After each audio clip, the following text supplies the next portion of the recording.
નમસ્કાર, સ્વાગત છે આપનું લોકમંચમાં. અને લોકમંચમાં આજે વાત કરવી છે ગુજરાત યુનિવર્સિટીની. કારણ કે ગુજરાત યુનિવર્સિટીની એટલા માટે કારણ કે ગુજરાત યુનિવર્સિટી એક ગ્લોબલ ઉડાન ભરી છે. યુજીસીની એક મોટી મંજૂરી મળી છે અને ગુજરાત યુનિવર્સિટી એક ઇતિહાસ રચ્યો છે. ગુજરાત યુનિવર્સિટીની એક ઐતિહાસિક સિદ્ધિ છે અને હવે એક વૈશ્વિક ઓળખ ગુજરાત યુનિવર્સિટીને મળી રહી છે.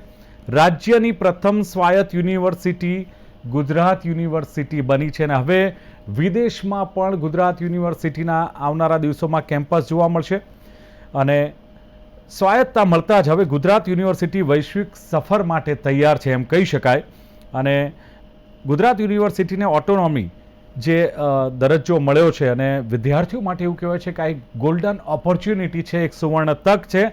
અને દેશની સરહદો પાર હવે ગુજરાત યુનિવર્સિટી જ્યારે પહોંચવાની છે ત્યારે એક ગુજરાતી તરીકે, ભારતીય તરીકે પણ આપણામાં ગૌરવની લાગણી થાય. કારણ કે વિદેશી કેમ્પસ સાથે ગુજરાત યુનિવર્સિટીનું હવે કોલોબ્રેશન થશે એટલે વૈશ્વિક વિસ્તરણ એક આપણને જોવા મળશે. અને ઓટોનોમીથી ગુજરાત યુનિવર્સિટીનો જે વિકાસ છે એમાં પણ હવે ઝડપ આવશે.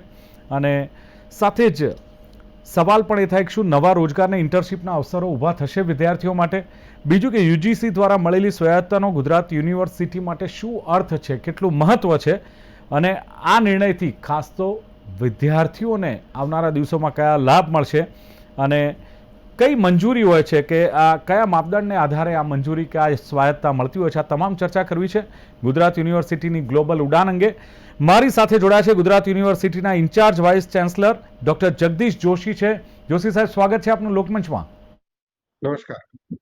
સાથે જ હેમચંદ્રાચાર્ય ઉત્તર ગુજરાત યુનિવર્સિટી પાટણના x VC doctor Rohit Desai. Desai સાહેબ, આપનું પણ સ્વાગત. નમસ્તે. અને શ્રી ગોવિંદ ગુરુ university ગોધરાના vice chancellor doctor Hari Kataria અમારી સાથે છે. કટારિયા સાહેબ, આપનું પણ સ્વાગત છે. યસ, જોશી સાહેબ, શરૂઆત આપનાથી કરીશું. કારણ કે પહેલા તો કોંગ્રેચ્યુલેશન, કારણ કે જે પ્રમાણે યુજીસીની મોટી મંજૂરી એક ગુજરાત યુનિવર્સિટીને મળી છે. સાહેબ, શું માનવું છે કે આ જે મંજૂરી છે યુનિવર્સિટી માટે કેટલી મહત્વની, શો અર્થ છે અને કેટલી ઐતિહાસિક બાબત જોશી સાહેબ કહી શકાય?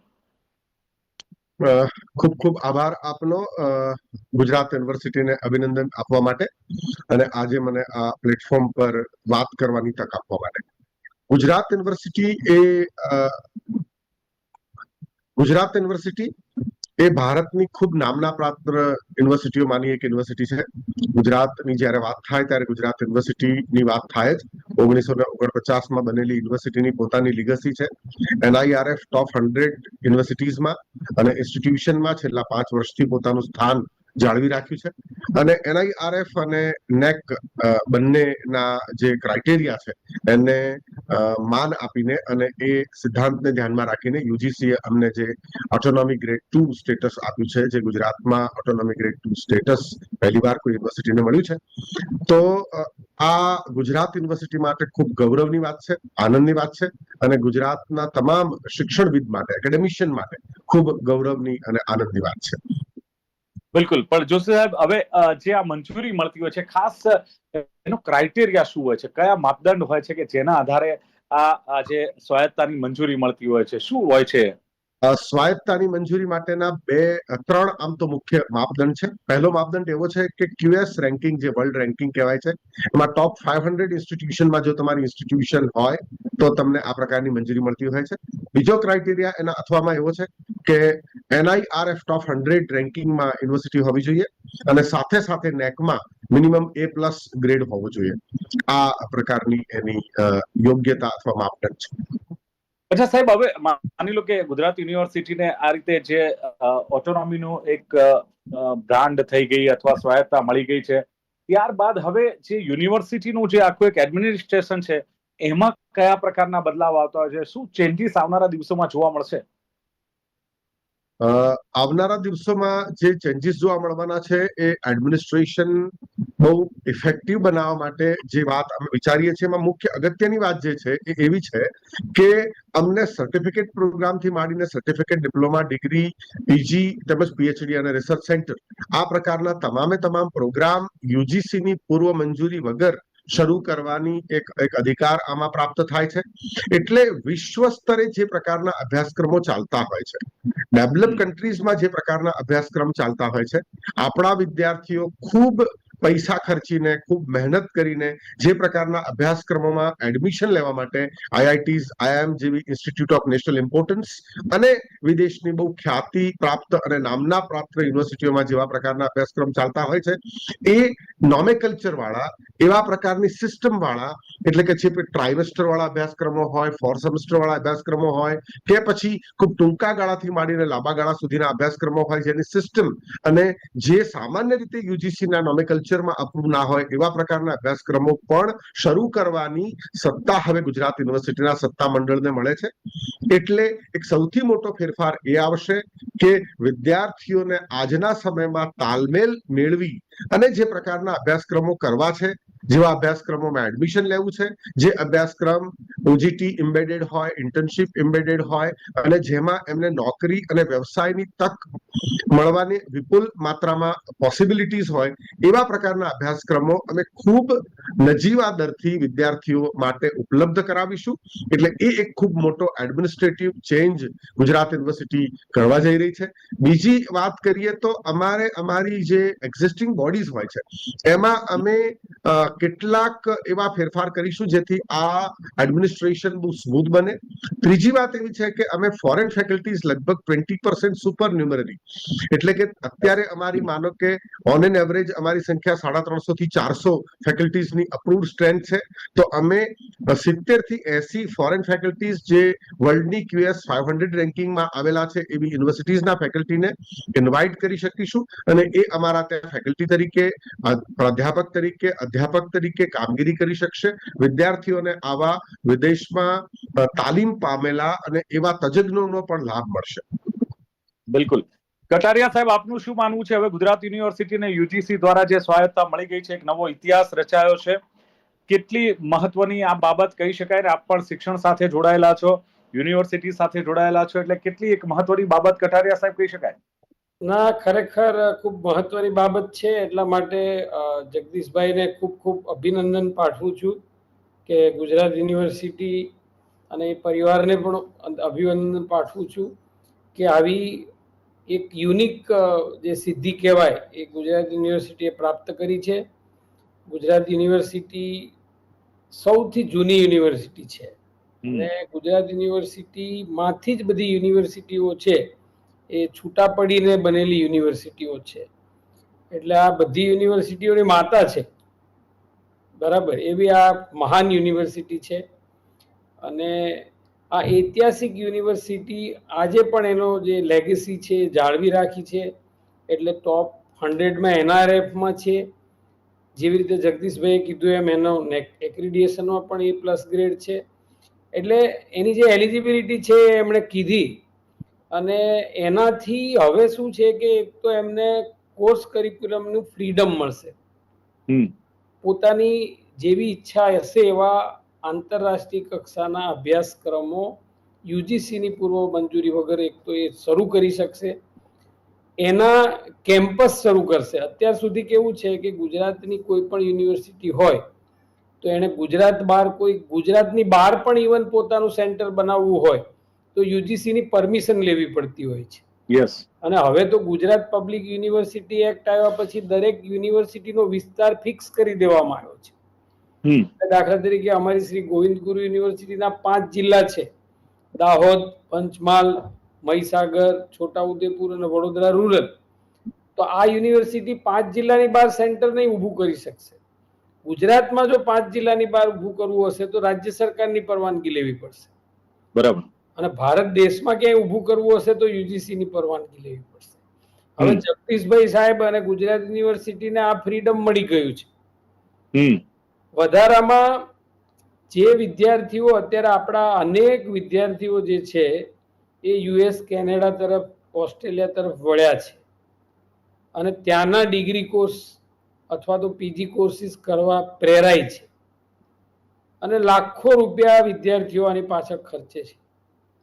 આપણને બરાબર યાદ છે કે આદરણીય પ્રધાનમંત્રી શ્રી મોદી સાહેબે જ્યાં સુધી અહીંયા સેલ્ફ ફાઇનાન્સ ઇન્સ્ટિટ્યૂટ્સ એન્જિનિયરિંગ મેડિકલની નોંધણી શરૂ કરી ત્યારે આપણા હજારો વિદ્યાર્થી ગુજરાત બહાર અભ્યાસ કરવા જતા હતા અને ખૂબ સારા અમાઉન્ટમાં આપણું જે આર્થિક ફીસ છે ગુજરાત ભરતું હતું. હવે અહીંયા શરૂ થઈ એટલે આપણા વિદ્યાર્થીને ગુજરાત બહાર જવું નથી પડતું. ગુજરાત યુનિવર્સિટીને જ્યારે આ મળ્યું છે ત્યારે અમુક વિદ્યાર્થીઓને જે વિદેશમાં પીજી કોર્સીસ કરવાની ખેવના હોય છે, તમન્ના હોય છે, તો એવા વિદ્યાર્થીને હવે ગુજરાત યુનિવર્સિટી ફોરેન યુનિવર્સિટી સાથે કોલોબરેશન્સ કરીને બે યુનિવર્સિટીઓ મળીને એવા જે ડિગ્રી કોર્સીસ, પીજી કોર્સીસ એ હવે ચાલુ કરી શકશે. એના માટે એને કોઈની પરવાનગી લેવાની હવે જરૂર નથી. બિલકુલ નવી ક્ષિતિજો ખૂબ ખુલશે. અને બીજું કે બીજી જે રાજ્યની યુનિવર્સિટી છે એ પણ પ્રેરણા લેશે કે જેવી રીતે ગુજરાત યુનિવર્સિટીને આ સ્ટેટસ મળ્યું એમ રાજ્યની અન્ય યુનિવર્સિટીઓ પણ એક પોઝિટિવ અભિગમ રાખી અને આ દિશામાં પ્રયાસ કરશે.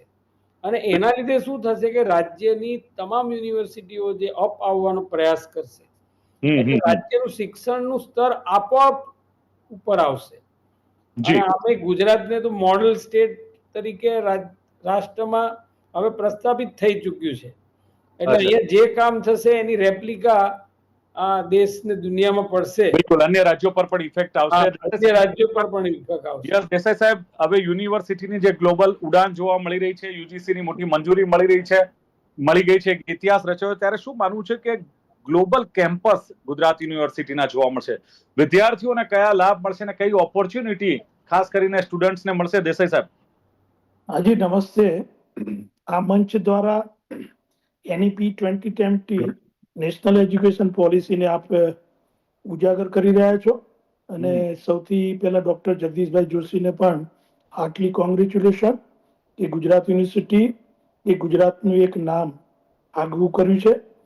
હવે પ્રશ્ન એ છે કે નેશનલ એજ્યુકેશન પોલિસી 2020 અંતર્ગત એટલે ગ્રેડેડ ઓટોનોમિક રેગ્યુલેશન 2018 અનન્વયે 3 કેટેગરીઓ હતી. એમાં કેટેગરી 1માં 3.51 અને જે 1 થી 500 વર્લ્ડ રેન્કિંગમાં હોય એવી કેટેગરી 1માં ઓટોનોમી મળતી.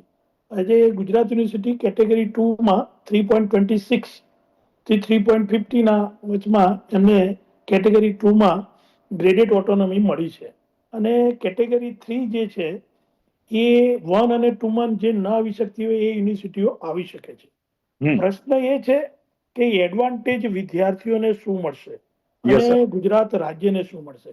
તો આપણું જે લક્ષ્ય છે લોકલ ટુ ગ્લોબલ, એટલે આપણે જ્યારે ન્યૂઝમાં વાંચતા કે વિદેશી યુનિવર્સિટીઓ એ આવી રહી છે ત્યારે આપણું એક સ્વપ્ન છે કે આપણી યુનિવર્સિટીઓ પણ ઓફ કેમ્પસ એટલે કે 5 વર્ષની અંદર આવા નવા કેમ્પસો વિદેશોમાં પણ સ્થાપી શકે.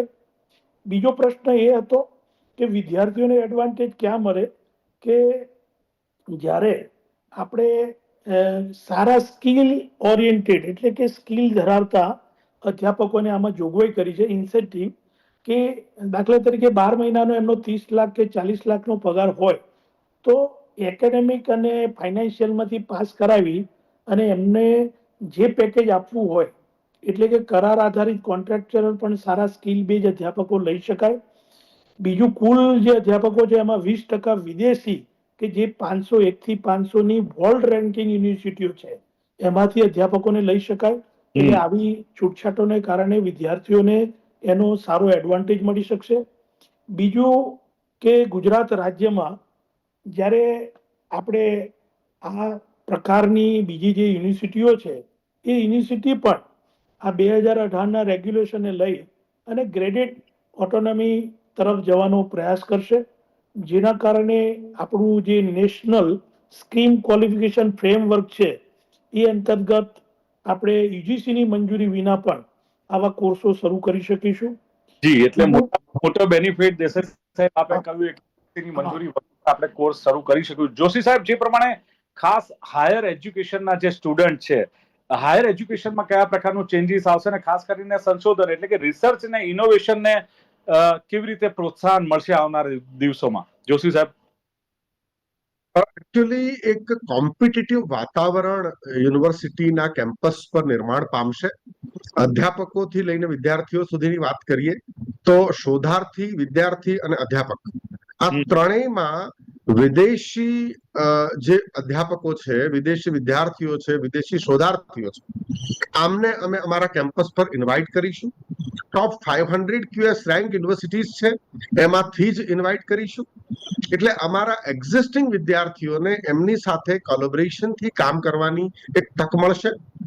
જે લોકો વૈશ્વિક ફલક પર આ પ્રકારનું કામ કરી રહ્યા છે એ લોકો સાથેનું જોડાણ, એમની સાથે નેટવર્ક કરીને, એમની સાથે ખભે ખભો મિલાવીને જ્યારે કામ મારા વિદ્યાર્થીઓ કરશે ત્યારે એમને એ કામ કેવી ત્વરાથી કરવું જોઈએ, કેવી સ્પીડથી કરવું જોઈએ, કેવી ક્લેરિટીથી કરવું જોઈએ અને કેવા પ્રકારના ઇન્સ્ટ્રુમેન્ટ્સ અને મેથોડોલોજીસ વાપરવી જોઈએ એનો ચોક્કસ ફર્સ્ટ હેન્ડ એક્સપિરિયન્સ મળશે.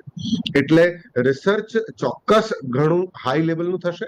અમારા જે ફેકલ્ટીઝ છે એમને પણ અમે જેવી રીતે સાહેબે ગ્લોબલ કેમ્પસીસની વાત કરી, માનનીય દેસાઈ સાહેબ અને માનનીય કટારિયા સાહેબે, તો ગુજરાત યુનિવર્સિટીનું ઓલરેડી કેમ્પસ એક પાઇપલાઇનમાં છે અને મને લાગે છે કે આ થયા પછી અમને ત્વરિત એની મંજૂરી મળશે. યુગાન્ડામાં અમારું એક કેમ્પસ ઓલરેડી એના માટેની મોટા ભાગની પ્રક્રિયા પૂરી થઈ ગઈ છે. એટલે અમે ટૂંક સમયમાં યુગાન્ડામાં અમારું એક કેમ્પસ ખોલી શકીશું. અબુધાબીમાં પણ અમારા એક બીજા કેમ્પસ માટેની ચર્ચા વિચારણા ચાલી રહી છે, એ પણ અમે લગભગ ફાઇનલ સ્ટેજ પર છીએ. તો ટૂંક સમયમાં 2 કેમ્પસીસ ગુજરાત યુનિવર્સિટીના જુદા જુદા દેશોમાં ખુલશે, જ્યાં અમારા અધ્યાપકો, અમારા વિદ્યાર્થીઓ પણ જોડાશે. ત્યાં રહેલા ભારતીય લોકો અને વિદેશી લોકો એની સાથે જોડાશે અને આમ એક ગ્લોબલ ફલક પર ગુજરાત યુનિવર્સિટીની પોતાની રીચ બનશે. ગુજરાત યુનિવર્સિટીમાં ગ્લોબલ કોલેબોરેશન માટે અમને કોઈ રિસ્ટ્રિક્શન્સ અથવા તો કોઈ એવી નડતર લાગે એવી બાબતો નહીં હોય. અમે બહુ સરળતાથી ગ્લોબલ લેવલના કોમ્પિટિટિવ પ્રકારના ઇન્ડસ્ટ્રીઝ સાથે પણ બહુ સારું જોડાણ કરી શકીશું. ઓલરેડી અમારું 2-3 ઇન્ડસ્ટ્રીઝ સાથે વાત ચાલી રહી છે, જે હું અત્યારે અહીંયા આ મંચ પર ડિસ્ક્લોઝ નહીં કરી શકું, પરંતુ ઇન્ટરનેશનલ લેવલની 2-3 ઇન્ડસ્ટ્રીઝ સાથે અમે કોલેબોરેટ કરવા જઈ રહ્યા છીએ, જેના કોલેબોરેશનમાં અમે અભ્યાસક્રમ પણ શરૂ કરવા જઈ રહ્યા છીએ અને એમની ઓલરેડી ગુજરાત યુનિવર્સિટીમાં રિસર્ચ પાર્ક જે છે એમાં આ ઇન્ડસ્ટ્રીઝ આવવા જઈ રહી છે અને એમાં ગુજરાતની યુનિવર્સિટીના વિવિધ વિદ્યાર્થીઓ એમની સાથે જોડાઈને એમના જે પ્રશ્નો છે એના પર R&D કરશે, રિસર્ચ કરશે અને એ ઇન્ડસ્ટ્રીને જે પ્રોબ્લેમ્સ છે એના સોલ્યુશન આપશે.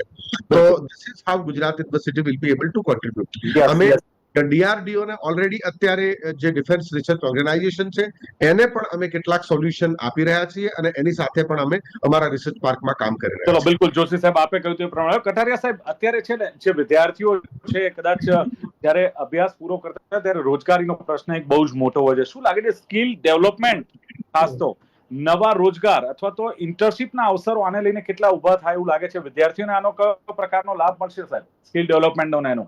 હા, સૌ પહેલા તો અત્યારે આપણી રાજ્ય સરકાર, કેન્દ્ર સરકાર એ આ દિશામાં પ્રયાસ કરી જ રહી છે, બરાબર.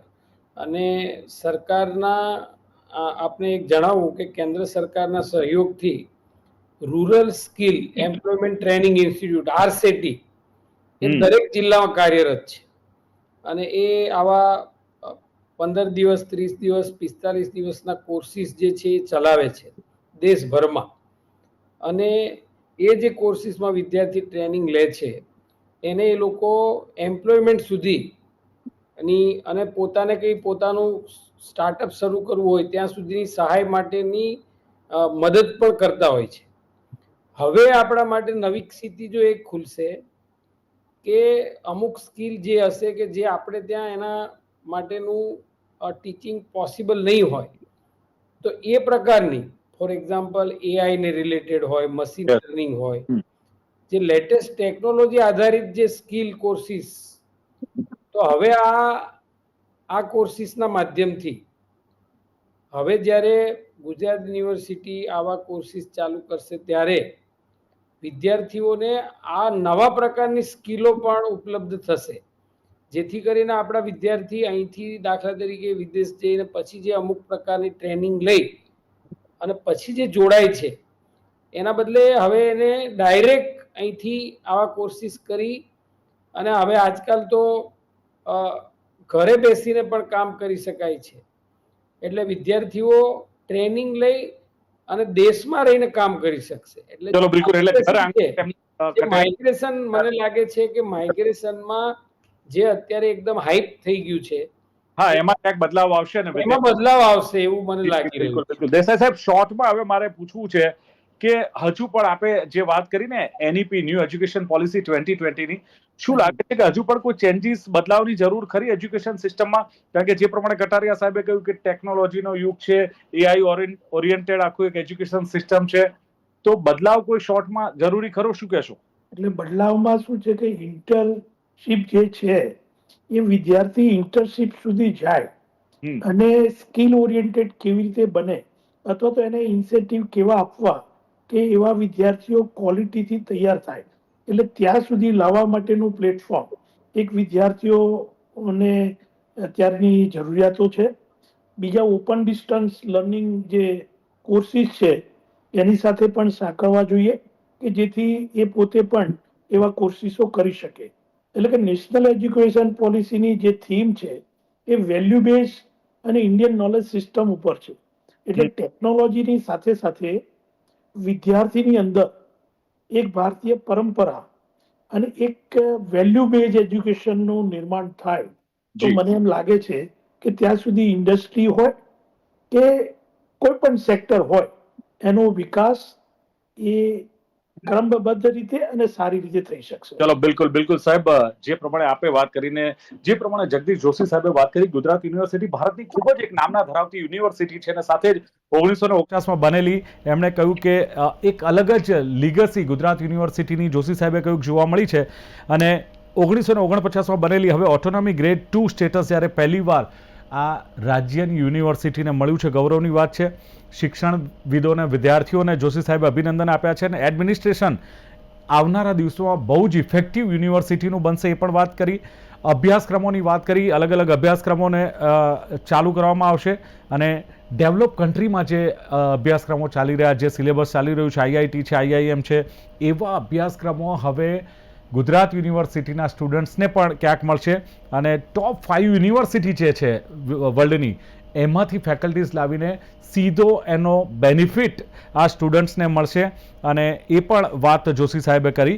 જ્યારે કટારિયા સાહેબે કહ્યું કે યુનિક સિદ્ધિ છે ગુજરાત યુનિવર્સિટીએ જે પ્રાપ્ત કરી છે અને સૌથી જૂની યુનિવર્સિટી છે, તમામ યુનિવર્સિટીની મધર કહ્યું છે એમણે, એમાંથી જ અલગ અલગ યુનિવર્સિટી બની છે. કટારિયા સાહેબે કહ્યું કે લેગેસી જાળવી રાખી છે યુનિવર્સિટી અને ખાસ તો જે કહ્યું કે કોર્સ કરિક્યુલમની જે ફ્રીડમ છે, યુજીસીની પરમિશનની જરૂર નહીં પડે અને વિદ્યાર્થીઓ જે વિદેશ તરફ હવે જઈ રહ્યા છે અને ક્રેઝ છે, એ વિદ્યાર્થીઓ જે લાખો રૂપિયા ખર્ચ કરે છે એ વિદ્યાર્થીઓ હવે કદાચ વિદેશમાં નહીં જાય.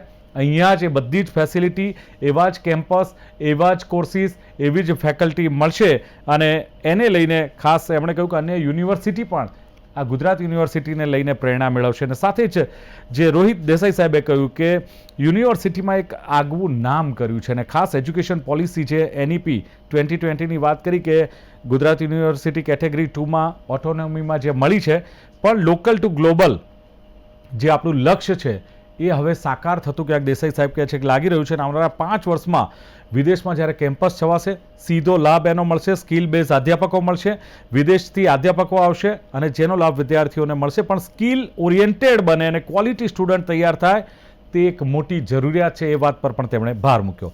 ચર્ચાનું સમાપન કરીશું ને ચર્ચામાં ભાગ લેવા બદલ doctor Jagdish Joshi, doctor Rohit Desai, doctor Hari Katariya ત્રણેય ઉપસ્થિત રહ્યા. ખૂબ ખૂબ આભાર. Thank you very much sir. Thank you. Desai.